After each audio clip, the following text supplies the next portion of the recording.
안녕하세요. 발표를 시작하겠습니다. 저희는 빅데이터 정의 및 특징, 빅데이터 처리 과정 및 기술, 빅데이터 마케팅 프로세스와 기업의 빅데이터 활용 사례에 대해 설명하겠습니다. 첫 번째로 빅데이터 정의와 특징에 대해 설명하겠습니다. 빅데이터는 말 그대로 큰 데이터입니다. 이런 하나의 데이터가 아니라 여러 개의 데이터를, 이런 방대한 양의 데이터를 빅데이터라고 합니다. 이 빅데이터로 인해 복잡한 시대, 현재 시대에서 정확한 예측을 할 수 있다고 할 수 있습니다. 다음은 빅데이터 특징에 대해 설명하겠습니다. 빅데이터 특징은 일반적으로 3V로 요약하는 것이 일반적입니다. 즉, 데이터의 양, 데이터 생성 속도, 형태의 다양성을 의미합니다. 그리고 최근에는 가치나 복잡성을 덧붙이기도 합니다. 다음에는 빅데이터 처리 과정에 대해 알아보겠습니다.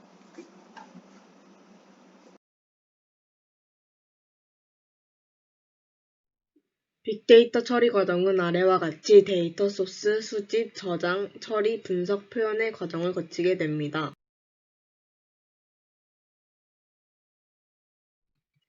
빅데이터 처리 기술 중 가장 대표적인 R과 하둡을 알아보겠습니다. R은 통계 데이터 마이닝 및 그래프를 위한 언어이고 다른 개발 언어와 연계 호환이 가능하며 앱과 연동하여 실시간 처리가 가능하다는 장점이 있습니다. 기업은 이 R을 활용하여 비용 절감을 할 수 있기에 경제적 이익이 수반되는 새로운 어플을 개발하거나 웹 서비스로 제공하는 등 유용하게 사용할 수 있습니다.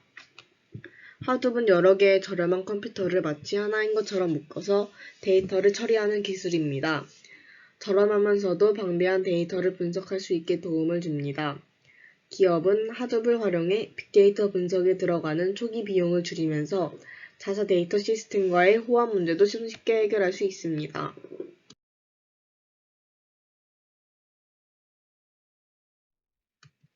이는 R 프로그래밍 언어의 모습입니다. 왼쪽 위는 통계 개선을 위한 코딩 작업을 한 부분이고 그 결과를 오른쪽 아래에서 나타내주고 있습니다.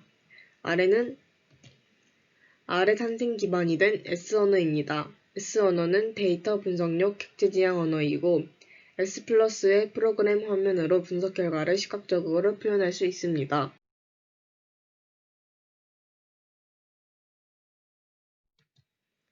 다음은 SK가 멜론 시스템에 도입한 하둡 방식입니다. SK는 2008년부터 빅데이터 처리를 위해 하둡을 도입하였습니다.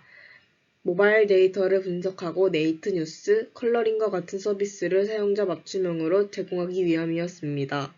데이터가 늘어가면서 기존 시스템의 한계를 느낀 SK는 하둡을 도입하여 실시간으로 고객 데이터를 수집하고 처리하여 고객 맞춤형 서비스 개발을 하는 데 성공하였습니다.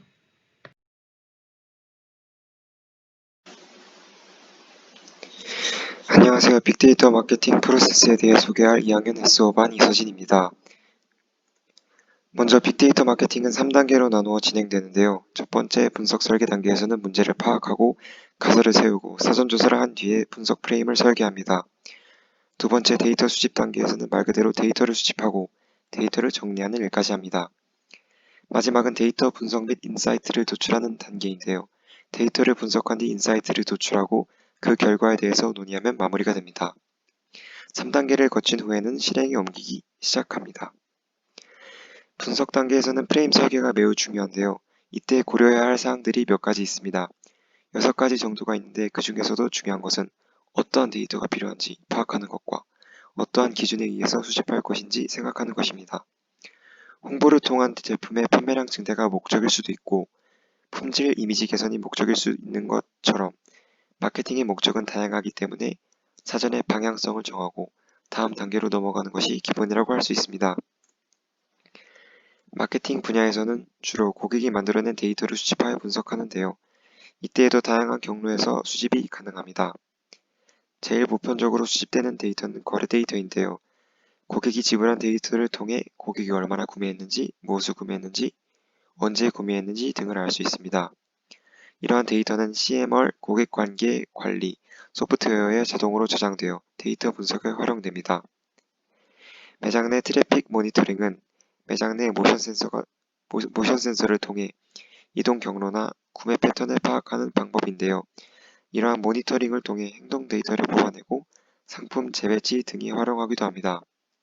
나머지 두 개는 잘 알려져 있으니 넘어가도록 하겠습니다. 마지막 단계는 인사이트를 도출하는 단계인데요. 여기서는 주로 고객이 소비 패턴에 관한 인사이트를 도출하고 예측하여 개인화된 마케팅을 할 수 있도록 합니다. 실제로 데이터 분석을 통해 고객이 구매할 확률이 높은 상품을 예측하고 이를 이용해 쿠폰을 발송하는 등의 마케팅 전략은 이미 많은 기업들이 사용하고 있는 전략이기도 합니다. 지금까지 마케팅 프로세스에 대한 영상이었습니다. 감사합니다. 저는 기업의 빅데이터 활용 사례에 대해 발표하겠습니다. 먼저 아마존의 아마존고입니다. 아마존고의 이용 방법은 간단합니다.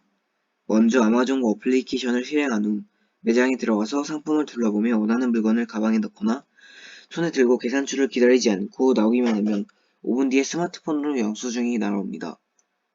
아마존고에는 계산대가 없는 대신 수백 대의 카메라와 각종 센서들이 설치되어 있습니다. 이 카메라와 센서들은 모든 방문객들을 실시간으로 추적합니다. 손님들의 성별, 연령, 인종별로 이동 경로와 어느 진열대 앞에서 얼마 동안 머물렀는지는 물론이고 실제로 구매로 이어진 제품은 무엇인지 등 막대한 데이터를 수집합니다. 다음으로 소개해드릴 기업은 자라라는 패션 브랜드입니다. 자라는 판매하는 모든 옷에 RFID 태그를 부착하는데요. RFID는 극소형 칩에 상품 정보를 저장한 뒤 안테나를 통해 무선으로 데이터를送신하는 장치입니다. 이를 통해 재고 상태, 고객들이 자주 입어보는 상품들, 소비자의 선호도를 파악할 수 있습니다. 거기다가 SNS와 온라인 매장을 통해 추출한 고객들의 선호도를 더하여 데이터 센터에 보냅니다. 데이터 센터는 이를 최종 분석하고 새로운 출시 상품 생산에 돌입합니다. 또한 자라는 MIT와 함께 전세계 매장에 재고 최적 분배 시스템을 개발해냈습니다. 이 재고 최적 분배 시스템을 바탕으로 무재고 운영 정책을 실현시킬 수 있었고 빅데이터 분석을 통해 최적의 진열 방법과 상품 노출 효과로도 매출을 올릴 수 있었습니다. 이상으로 발표를 마치겠습니다. 감사합니다.